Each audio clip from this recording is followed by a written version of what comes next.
Hello everyone, Beardychiel here, sitting comfortably in my comfy armchair for a knitting tutorial.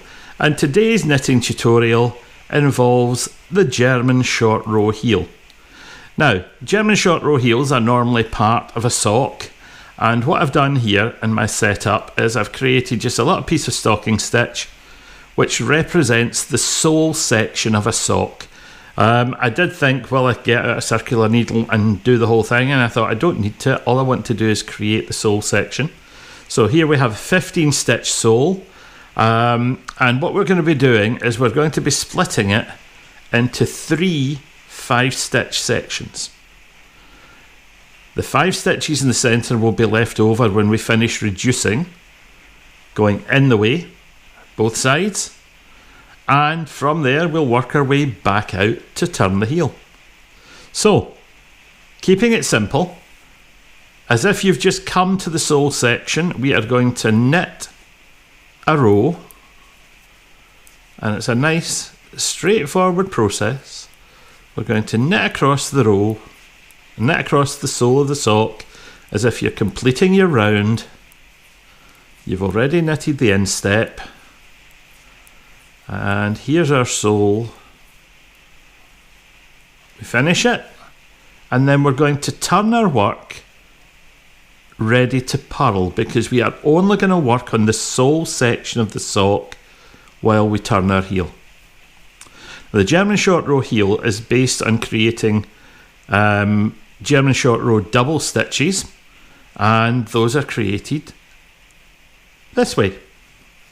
With the yarn in front, slip the first stitch as if to purl, pull the yarn up and over, making that double stitch, around the needle and back to the working position, and purl to the end of the row. Now that was a difficult start, wasn't it?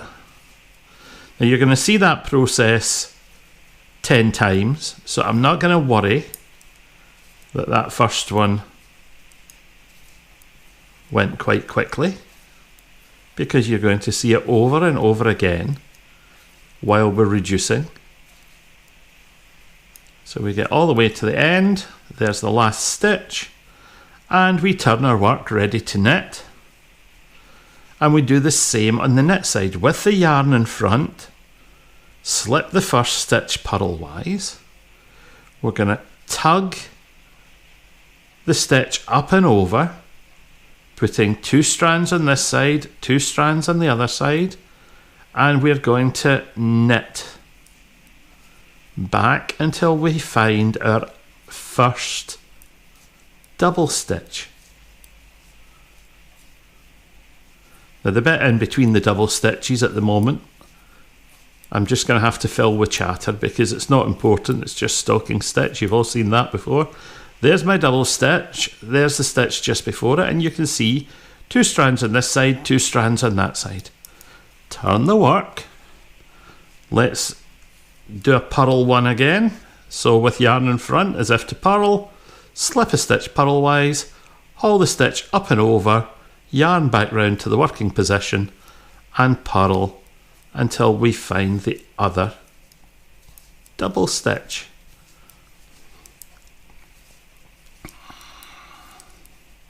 Now I like this heel because it gives me, using this method, a heel which always fits me comfortably. It gives me the same finish as a pair of commercial socks. I don't have to mess around counting increases and pickups and decreases for a gusset. And it creates enough depth on my foot, which is a particularly large, high instepped foot, which needs special orthopedic shoes, which are made for 8XL, 8 times extra width fitting, and it fits over my foot every single time. Here we go, we're back on the knit side, so slipping as if purlwise, up and over, into the knit stitch. Oh, one thing I should say about this, If you find it hard to haul that up and over and hold it in place, it is possible to put your needle into the second stitch and then haul it up and over, if it makes it easier. It works, does exactly the same thing as it says on the packet. Let's knit along to the other side. It doesn't affect the tension of the stitch greatly. There are my 2 double stitches from first time on the purl. So let's turn. Let's do our 3rd purl stitch with yarn in front, slipping purlwise, up and over, back to the working position, and purl across. Now some people will say, why only choose half the sock? Why not have the whole sock there? Well, this is the half the sock you're going to be working on. Using this method, you're not going to be working on the other half of the sock. There are a couple of versions of short row heel which would have you working on the instep at the same time. This reduces the amount of work, creates a functional and well-fitting heel, so I use this method. Yarn in front, slip purlwise, tug up and over, into that stitch, and away we go. Knit back to the other side. Now I have taught this heel several times in classes, and whenever people have worked it and realised how simple the fit is and how simple the heel is to work, they say, oh my god, that was wonderful. Right, so on the other side, here we go, we're back on a purl again. So slipping it in, up and over, this is 1, 2, 3, this is number 4. And work our way across. Now some people like to put markers in showing roughly where their 1/3 of a sock is, or their 1/3 of a heel is. And if you feel you want to do that, feel free, go ahead. If it helps you, you should do that. Personally, because I'm never working with any more than 36 stitches, I know that I can count to 12, so I've never worried about it. There we go, up and over, and this is number 4 on the knit side. Almost finished on this half of the repeat. Here we are. And you know, one of the things I love about heels is this bit of when you work your way in towards the middle. 1, 2, 3, 4, this is our last double stitch on the purl side. It gets faster and faster on the way in because you're reducing the number of stitches you're working. 5, 6. And when we turn, this will be our last double stitch on the knit side. There we are, up and over to create that double stitch. And 1, 2, 3, 4, 5. So 5 on that side, 5 on that side, 5 in the centre. We're ready to start increasing again. So taking these front 2 strands and treating them as a single stitch, we're going to knit them as if they were a single stitch. Woohoo. We're going to turn. Now, if we were to work this stitch, we end up with a hole, but we don't. We slip the stitch purlwise and we purl to the end of our stitches.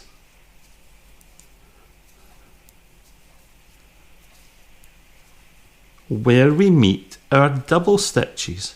And the first of these double stitches, we treat the 2 strands as one, and we're going to purl it, and we're going to turn. Now again, we're going to slip this purlwise. We don't want to work it on this first row. because that would leave a gap, and we're just going to knit to the end of the stitches. This time we're going to knit that stitch that we slipped last row, and here we are. We're back to double stitches, so we will knit the next double stitch. And we will turn.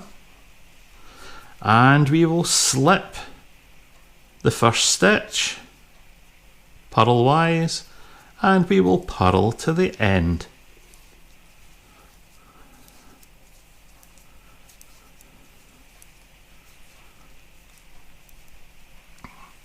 And of course, when we get to this end, we can purl the last one, and we are back at our double stitches. Let's take those two strands, treat them as a single stitch, and purl that one. Turn. Again, we're going to slip that first stitch purlwise, and we're going to knit to the end of the row. Well, to the end of the working stitches where we meet our double stitch again. There's our double stitch, and we knit into both sides of the double. Turn. Let's slip that. Purl to the end.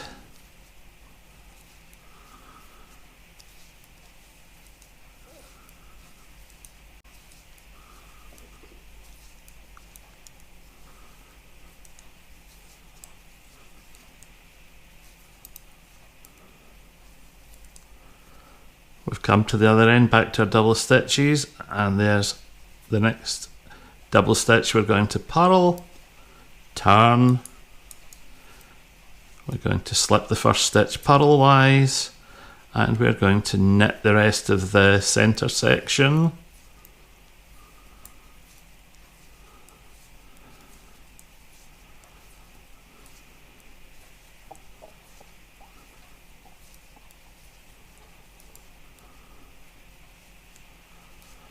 And there we are, there's our next one.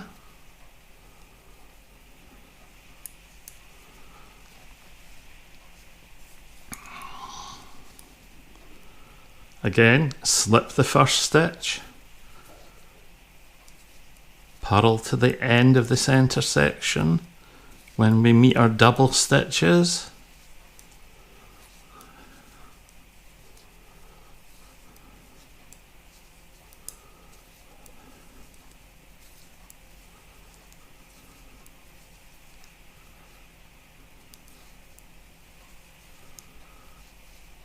Two double stitches left here, so we're going to purl that one,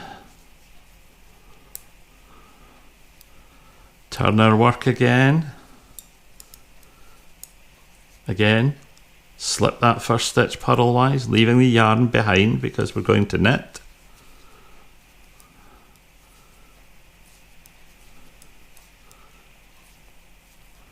Knit across, and you can actually see that heel starting to appear quite happily.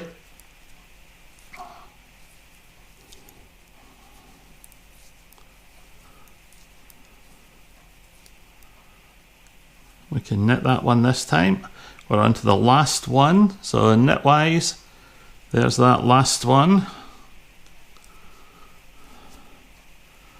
And we're going to slip it purlwise,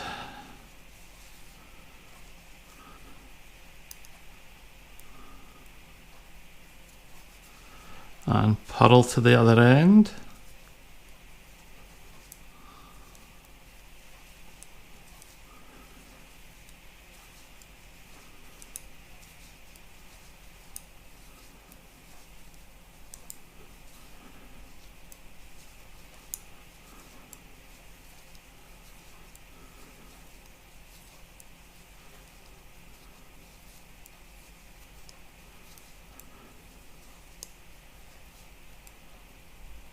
And here's our last one on this side.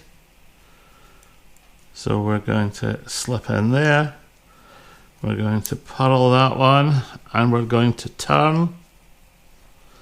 And of course, one more time, we're going to slip that first stitch, and we're going to knit across to the other side.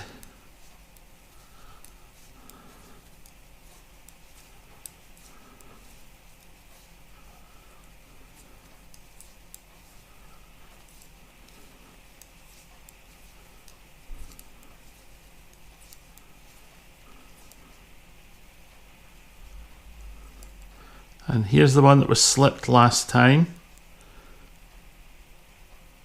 And we're going to knit that. Now, it is possible when you do this to want to pick up one stitch between the back and the front edge to create almost a false fill-in, because when you do make the transition from here back onto the front of your sock, there is the possibility of a small hole appearing. So it is possible to just pick up a stitch, and rather than work that one, I'll just take it back out again. Just pick up the stitch immediately after it. I've slipped them both onto the right hand needle and work them together as one. So you've did a pick up and a knit two together instantly, and any little hole that might appear there just vanishes. And that gives you your heel, and you can see where the transition there, round the corner and right into the other section of your heel takes place. Runs up that stitch, turns the corner and runs on with the next one, and your heel is absolutely fine. It turns the corner without leaving any gaps. Nice, neat and tidy. Nice, simple, short row heel. I wish you luck with it. I thoroughly enjoy knitting it. It's good fun, and I love the way it just wraps around, turns the corner, keeps it relatively neat and tidy for me every time, and I just wander straight into knitting my front edge as well. It gives me the depth of the heel plus the width of the instep, and that is enough for my big fat feet to fit. And if my AXL orthopedic feet can fit through that, almost everyone else's will. I have had one pair of socks that I've knitted using this method where it felt quite baggy in the heel, and I have taken the time to, rather than work it as stocking stitch, I've worked the heel as broken rib, and that works quite nicely. It adds a nice texture, tightens it up, stops it from stretching out quite so much. You have to be very careful that your knits and purls as you do your transition stay in pattern, but for any experienced knitter, nice and straightforward. There's your heel. Works well. Best of luck. Bye for now.